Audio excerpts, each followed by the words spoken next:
الحمد لله رب العالمين وأشهد أن لا إله إلا الله وحده لا شريك له وأشهد أن محمدا عبده ورسوله صلى الله عليه وسلم أما بعد. Par la grâce d'Allah subhanahu wa ta'ala, nous avons tous atteint le meilleur mois de l'année, le mois de Ramadan, le mois béni et aimé auprès d'Allah subhanahu wa ta'ala, ce mois durant lequel les musulmans ont fourni de nombreux efforts dans l'adoration d'Allah subhanahu wa ta'ala et la recherche de son agrément, que ce soit dans le jeûne de ces jours ou bien les prières de ces nuits.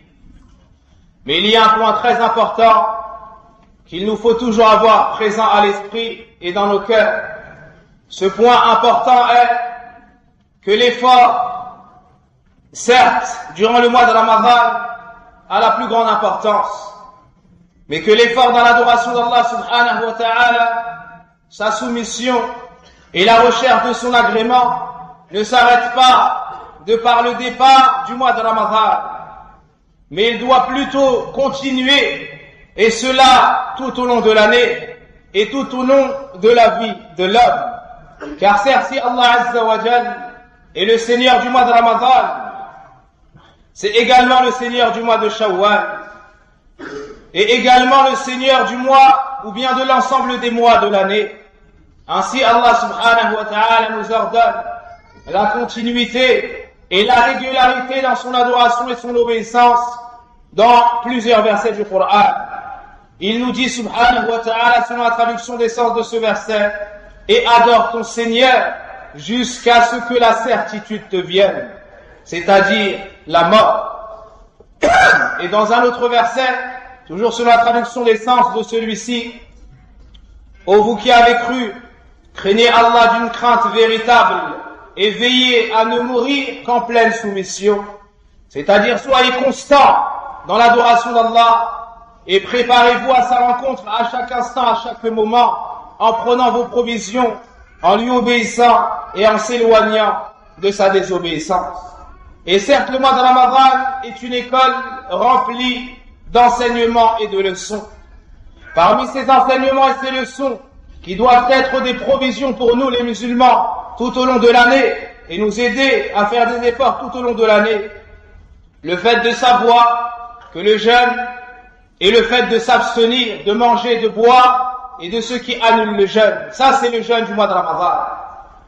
Quant au siyam de la vie du croyant, c'est-à-dire l'abstinence et la retenue, ceci ne s'arrête pas avec le départ de Ramadan, mais on doit s'abstenir de par notre langue, de par notre cœur, de par notre regard, de par nos mains et nos pieds, de faire ce qui déplaît à Allah subhanahu wa ta'ala. Et cela doit être tout au long de l'année et tout au long de la vie de l'homme. Aussi, le croyant, durant le mois de Ramadan, apprend à ressentir la surveillance d'Allah, apprend à savoir qu'à chaque instant, Allah le voit, l'entend et le surveille. Car rien n'empêchait le croyant, lorsqu'il était seul durant la journée de Ramadan, de manger et de boire, si ce n'est le fait de savoir qu'Allah le voit, Allah le surveille, alors il délaisse cette désobéissance durant la journée de Ramadan. Ainsi, après le mois de Ramadan, il délaisse le péché, car il sait que même après Ramadan, Allah subhanahu wa ta'ala le voit, l'entend et le surveille.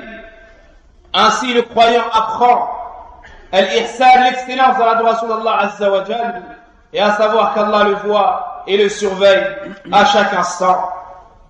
Aussi, le croyant, durant le mois de Ramadan, apprend à préserver ses prières en groupe à la mosquée et à ajouter des actions recommandées. Tout comme après le mois de Ramadan, il préserve ses obligations. Il continue de venir à la prière en groupe. Il continue d'adorer Allah subhanahu wa ta'ala comme il lui a commandé, en ajoutant des actions non obligatoires. C'est pour cela que le prophète alayhi salatu wassalam nous dit que celui qui jeûne le mois de Ramadan, puis fait suivre cela de 6 jours du mois de Shawwal, il ajoute après avoir jeûné le mois de Ramadan 6 jours de jeûne du mois de Shawwal, cela sera pour lui comme s'il avait jeûné toute l'année. Cela car chaque action équivaut à une récompense qui sera multipliée par 10. Ainsi, en jeûnant le mois de Ramadan, c'est comme s'il avait jeûné 300 jours. Et en ajoutant les 6 jours de Shawwal, c'est comme s'il avait jeûné toute l'année. Qu'en est-il de celui qui fait cela chaque année? C'est comme s'il avait jeûné toute sa vie. Wala hawla wala quwwata illa billah. Dans le mois de Ramadan, chaque nuit, Allah Azza wa Jalla affranchit les serviteurs du feu de l'enfer. Et durant l'année, on doit chercher à être affranchi de l'enfer en se repentant à Allah Azza wa Jalla et en cherchant sa miséricorde. Aussi le prophète alayhi salatu wassalam nous dit qu'il n'y a pas un jour durant lequel Allah sauve plus de serviteurs de l'enfer que le jour de Arafah. Et toute l'année, Allah Azza wa Jalla accepte le repentir de ses serviteurs. C'est donc l'école également du repentir. On doit rechercher à revenir vers Allah subhanahu wa ta'ala. Le prophète alayhi salatu wassalam nous montre que nous les musulmans, nous avons 2 fêtes dans l'année. Eid al-Fitr wa Eid al-Adha. La fête qui marque la rupture du jeûne du mois de Ramadan, qui a eu lieu il y a une semaine, et la fête durant le mois du Hajj, le 10e jour de Dhul Hijjah, le jour du sacrifice. Et la joie du croyant est toujours rattachée à l'obéissance d'Allah subhanahu wa ta'ala.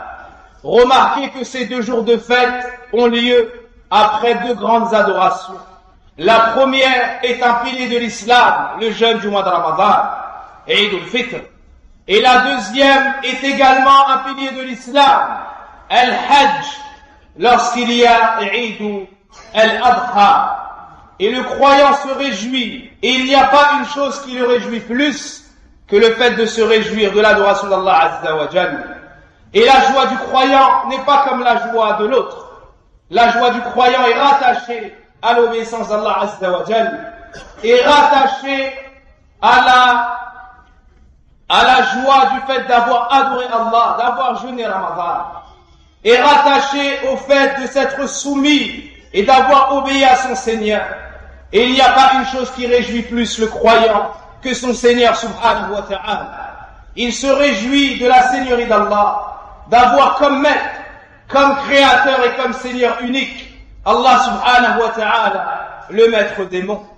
Il se réjouit de se soumettre à une divinité unique et de ne se prosterner que pour lui, que devant lui, et de ne sacrifier la bête qu'en son nom et que pour lui, de ne jeûner, de ne prier que pour lui, tabaraka wa ta'ala.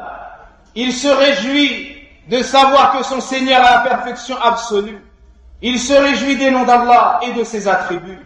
Il se réjouit de mettre en pratique sa religion subhanahu wa ta'ala.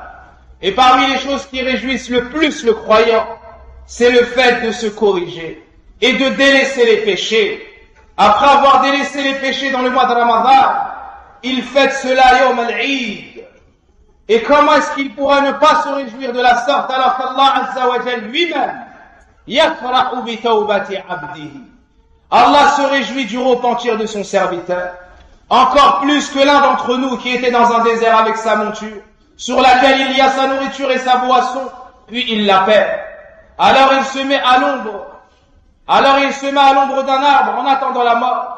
Il s'assouplit en ouvrant les yeux, il voit sa monture. Par excès de joie, il dit Allahumma anta abdi wa ana rabbuk. Par excès de joie, il dit oh Allah, tu es mon serviteur et je suis ton Seigneur. Il s'est trompé tellement il était heureux. On doit se repentir et on doit se réjouir du délaissement des péchés. Et si les pécheurs avaient connaissance de la joie qu'Allah met dans le cœur du serviteur lorsqu'il se repent, ils auraient accouru vers le repentir. Car la joie du repentir est bien plus intense que la joie du péché et de la désobéissance. Cette joie se fait suivre du châtiment et de nombreuses peines. Iyadan billah. Quant à la joie du repentir, elle se fait suivre de l'agrément d'Allah, de sa miséricorde et de son pardon. Et sachez mes chers frères, que le prophète alayhi salatu wassalam nous dit, le jeûneur a 2 joies. qui vont le réjouir. La première, lors de la rupture du jeûne, le jour du Eid. Et la deuxième, lorsqu'il rencontrera Allah. Lorsqu'il rencontrera Allah. Le paroxysme de la joie aura lieu, non pas le jour du Eid, ça c'est dans ce bas monde, mais lors de la mort du serviteur.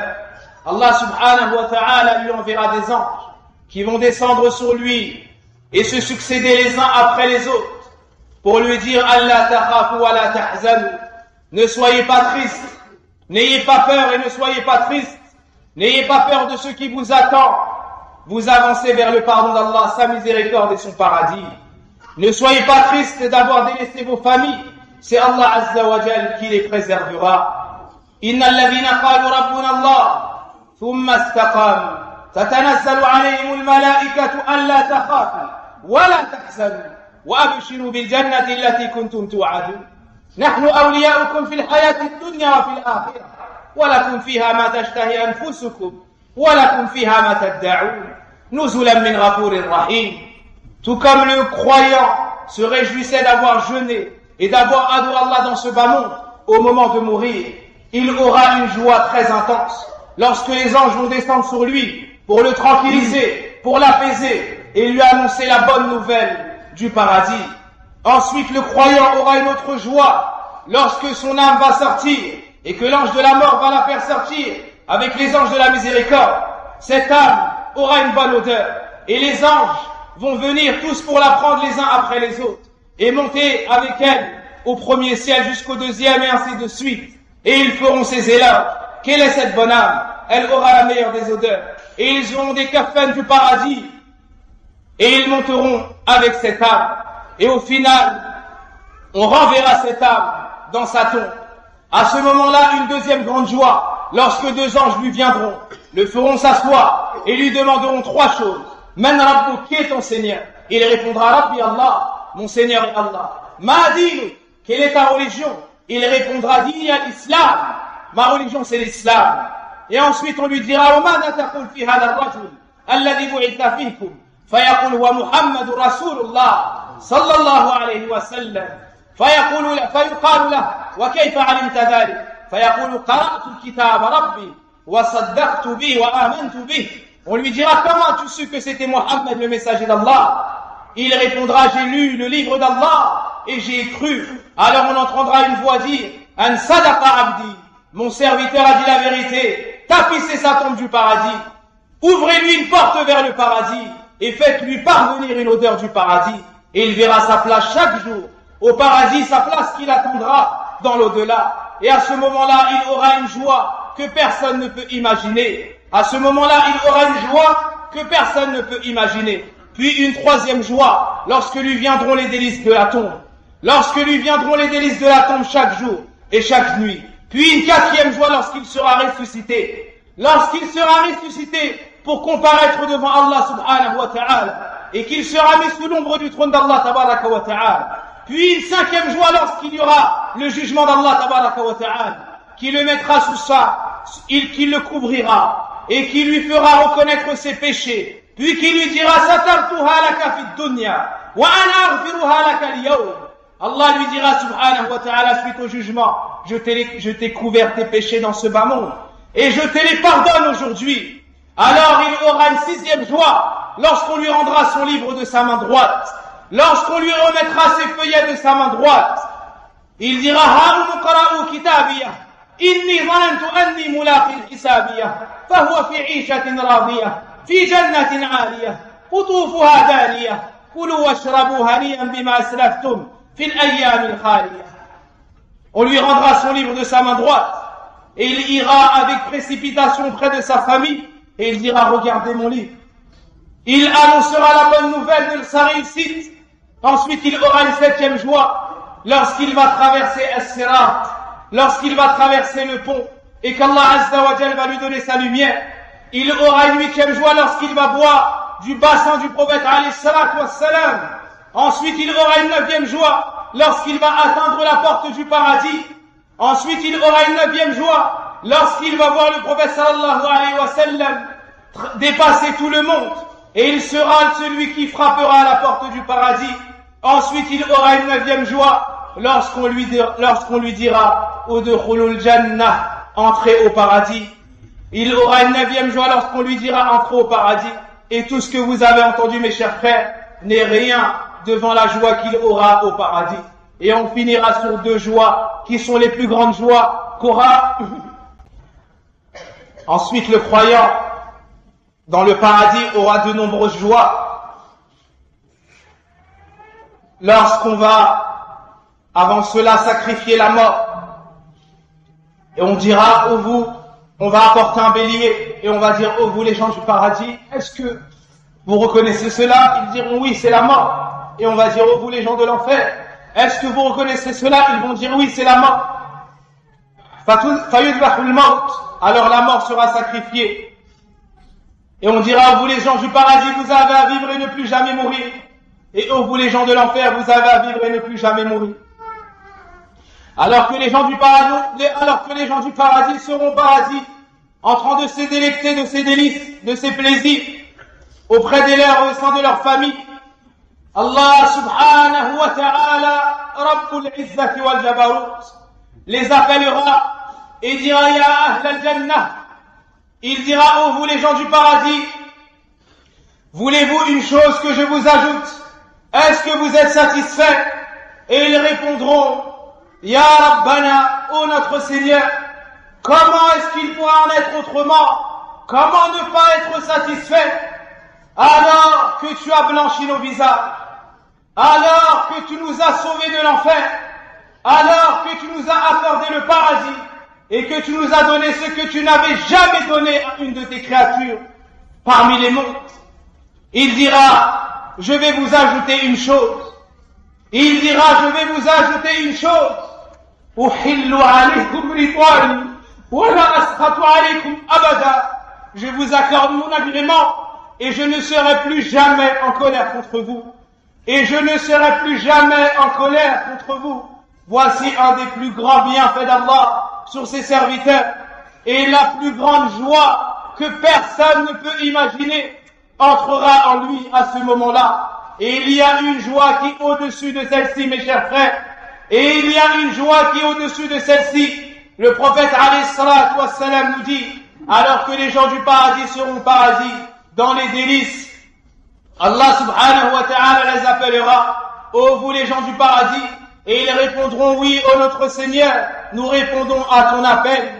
Et Allah subhanahu wa ta'ala leur dira, alors, voulez-vous une chose que je vous ajoute? Ma promesse. Et ils diront, et que pourrais-tu nous ajouter, ô notre Seigneur, alors que tu nous as accordé ce que tu n'avais jamais accordé? Alors Allah subhanahu wa ta'ala va découvrir son visage. Allah subhanahu wa ta'ala va découvrir son visage. Et les gens du paradis pourront contempler son visage. Et il n'y a pas un bienfait plus énorme que le fait de contempler le visage d'Allah tabaraka wa ta'ala. Et c'est à ce moment-là que la plus grande joie sera chez les croyants. Et le plus lourd des châtiments pour ceux qui n'ont pas cru en Allah azza wa jal. Le croyant qui a jeûné Ramadan, alors qu'il ne voyait pas Allah, il a cru en lui et a attendu sa promesse, aura la joie du jour du Eid, puis il aura la joie du jour de sa mort, puis il aura la joie dans sa tombe, il aura la joie du jugement, il aura la joie de l'entrée au paradis. Et celui qui veut tout cela, il doit rester régulier après le mois de Ramadan. Et il doit rester constant dans l'adoration d'Allah tabaraka wa ta'ala. يا أيها الذين آمنوا اتقوا الله حق تقاته ولا تموتن إلا وأنتم مسلمون واعتصموا بحبل الله جميعا ولا تفرقوا. أقول قولي هذا وأستغفر الله لي ولكم ولسائر المسلمين. اللهم صل على محمد وعلى آل محمد كما صليت على إبراهيم وعلى آل إبراهيم إنك حميد مجيد. اللهم بارك على محمد وعلى آل محمد كما باركت على إبراهيم وعلى آل إبراهيم إنك حميد مجيد. ربنا آتنا في الدنيا حسنة وفي الآخرة حسنة وقنا عذاب النار. اللهم تقبل منا صيامنا وقيامنا وسائر الأعمال. اللهم اغفر لنا ذنوبنا وكفر عنا سيئاتنا وتوفنا مع الأبرار. اللهم إنا نسألك الجنة وما قرب إليها من قول أو عمل، ونعوذ بك من النار وما قرب إليها من قول أو عمل. اللهم متعنا بالنظر إلى وجهك الكريم، اللهم متعنا بالنظر إلى وجهك الكريم، اللهم متعنا بالنظر إلى وجهك الكريم. اللهم اشف مرضانا وارض المسلمين، اللهم اشف مرضانا وارض المسلمين. اللهم يسر لنا حج بيتك الحرام، اللهم يسر لنا حج بيتك الحرام، اللهم يسر لنا حج بيتك الحرام. والله أعلم، وصل اللهم وبارك على نبينا محمد وعلى آله وصحبه أجمعين. Et si les sadaqat durant le mois de Ramadan étaient fortement recommandées, elles le restent tout au long de l'année. Donc dépensez pour la mosquée selon ce qu'Allah Azza wa Jal vous a facilité. Walhamdulillah.